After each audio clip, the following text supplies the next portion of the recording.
Sveicināti, mani sauc Pēters Urtāns, Riga Brain smadziņu treniņu centru vadītājs.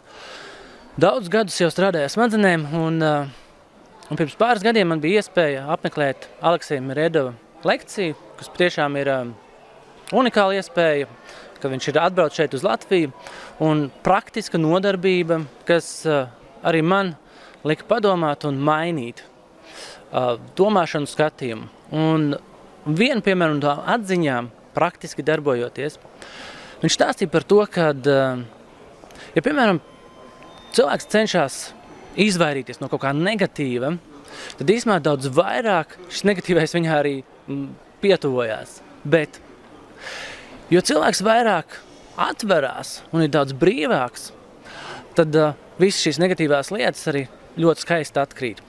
Un viņš stāstīja praktiskus piemērus un arī praktiski varēja to izbaudīt. Bet tiešām metodas, kas strādā. Un tas man patikās šajā te nodarbībā. Es iesaku noteikti apmeklēt. Un īpaši šajos retajos gadījumos, ka viņš ir Latvijā. Es esmu bijis pie daudziem speciālistiem un daudziem treneriem, bet konkrēti viņa pieredze ir uzkrāta, praktiski darbojoties. Un es varu teikt arī Latvijā atbilstoši, nav kaut kādā konkrētās valstīs, un tas, kas man patika arī šī te miedarbība grupā, ko viņš spēja panākt un arī ļaut cilvēkiem izteikties un arī izmēģināt. Savā ziņā dažas tādas lietas, kuriem viņi nav gatavi, bet, kad cilvēks to pamēģina un saprot, kā tas strādā, tad tas pievieno vērtību un tu uzreiz paņem kaut ko līdzi. Tā nav tikai teorija.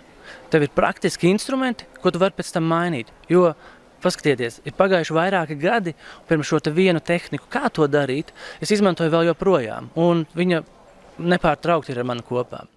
Tas, kas ir šogad tas unikālais, kad Latvijā notiek retrīts, kas ir unikāls ar to, kad tev nav jābrauc ne uz Krimu, ne uz Indiju, kur var iegūt šīs te praktiskās zināšanas, jau kad es projām no ikdienas rutīnas, bet kad var darboties praktiski tepatās Latvijā. Tas ir wow, unikāli. Noteikti izmanto.